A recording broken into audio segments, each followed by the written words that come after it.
ജീവിതത്തിൽ ചെയ്യുവാനായിട്ട് ഏറ്റവും ഇഷ്ടമുള്ള കാര്യങ്ങൾ എന്തൊക്കെയാണെന്ന് ആരെങ്കിലും എന്നോട് ചോദിച്ചാൽ കണ്ണും പൂട്ടി ഞാൻ പറയും ഉറങ്ങുക, ഭക്ഷണം കഴിക്കുക, എന്തെങ്കിലും വായിക്കുക.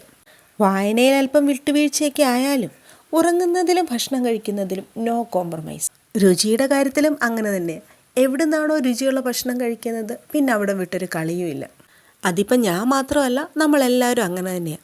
കുട്ടിക്കാലം തൊട്ടേ നമ്മുടെ ഉള്ളിൽ കടന്നുകൂടിയിട്ടുള്ള ചില രുചികളൊക്കെ ഇന്നും നമ്മുടെ കൂടെയുണ്ട്. ആനന്ദഭവനിലെ പൂരിയും ആര്യാസിലെ മസാല ദോശയും പിന്നെ മമ്മി ഉണ്ടാക്കുന്ന കപ്പ ബിരിയാണിയും വേറെ എങ്ങും പോയി കഴിക്കാൻ എനിക്ക് ധൈര്യം വരാറില്ല. കാരണം ആ രുചികൾ അങ്ങനെ തന്നെ എനിക്ക് കിട്ടണം. മറ്റൊരിടത്തും പോയി പരീക്ഷിച്ച് നോക്കാൻ എനിക്ക് ധൈര്യം വരാറേയില്ല.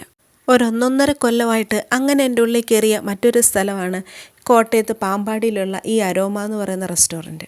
ഇവിടുത്തെ എല്ലാ ഫുഡും അടിപൊളിയാണെങ്കിലും എനിക്ക് ഏറ്റവും ഇഷ്ടപ്പെട്ടിട്ടുള്ളത് ഇവിടുത്തെ അൽഫാമാണ്. ഞാൻ ആദ്യമായിട്ട് അൽഫാം കഴിക്കുന്നത് ഇവിടെ നിന്നാണ്. പിന്നെ ഇതുവരെ അൽഫാം കഴിച്ചിട്ടുള്ളതും ഇവിടെ നിന്ന് മാത്രമാണ്. ഞാൻ ആദ്യം പറഞ്ഞല്ലോ, ഭക്ഷണ കാര്യത്തിൽ ഞാൻ കുറച്ച് നിർബന്ധക്കാരിയാണ്. എൻ്റെ മനസ്സിൽ കയറിയിട്ടുള്ള രുചികൾ അതുപോലെ എനിക്ക് കിട്ടിയില്ലെങ്കിൽ എനിക്ക് കുറച്ച് ബുദ്ധിമുട്ടാണ്. അതിൻ്റെ പേര് ഞാനും മമ്മിയും എപ്പോഴും വഴക്കിടാറുമുണ്ട്. ഏറ്റവും കൂടുതൽ വഴക്കുണ്ടായിട്ടുള്ളത് കല്യാണം കഴിഞ്ഞിട്ട് ഇപ്പം വീട്ടിൽ ചെല്ലുന്ന സമയങ്ങളിലാണ്. കാരണം ഇപ്പം നമുക്കങ്ങനെ എപ്പോഴും മമ്മി ഉണ്ടാക്കുന്ന ആ പോത്ത് കറിയും കപ്പ വേവിച്ചതൊന്നും കഴിക്കാൻ പറ്റത്തില്ലല്ലോ. അപ്പോൾ അവിടെ ചെല്ലുമ്പം എനിക്കതുപോലെ തന്നെ കിട്ടിയില്ലെങ്കിൽ ഞാൻ വഴക്കുണ്ടാക്കും.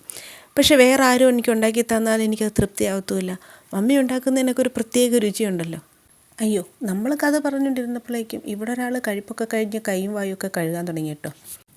ആളിപ്പം വലുതായി എന്നും പറഞ്ഞ് ഒന്നും ചെയ്തു കൊടുക്കാൻ സമ്മതിക്കത്തില്ല. എല്ലാം അവന് തന്നെ ചെയ്യണം. അതിപ്പോൾ കൈ കഴുകുന്നതായിക്കോട്ടെ, കുളിക്കുന്നതായിക്കോട്ടെ, അവൻ്റെ കാര്യങ്ങളൊക്കെ അവനിപ്പോൾ തന്നെ ചെയ്യുന്ന ഇഷ്ടം. പിന്നെ ചോറ് കഴിക്കുന്നത് മാത്രം ഞാൻ നിർബന്ധിച്ച് വാരിക്കൊടുക്കും കേട്ടോ. ഞാൻ വാരിക്കൊടുത്താലേ അവൻ്റെ വയറ് നിറയത്തുള്ളൂ, എൻ്റെ മനസ്സും നിറയത്തുള്ളൂ. പിന്നെ അവനിഷ്ടമുള്ള ആഹാരങ്ങളൊക്കെ ഇപ്പോൾ ചോദിച്ച് വാങ്ങിക്കാനും തുടങ്ങിയിട്ടുണ്ട്.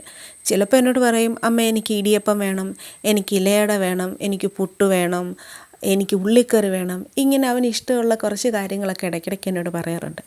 അതൊക്കെ ഞാൻ ഇഷ്ടത്തോടെ ചെയ്തു കൊടുക്കാറുമുണ്ട്. കാരണം ഇതുപോലെ വലുതാവുമ്പോൾ അവനും പറയുമല്ലോ, എൻ്റെ അമ്മ ഉണ്ടാക്കുന്ന ഈ കറികളും ഈ ആഹാരങ്ങളൊക്കെയാണ് എനിക്കും ഇഷ്ടമെന്ന്.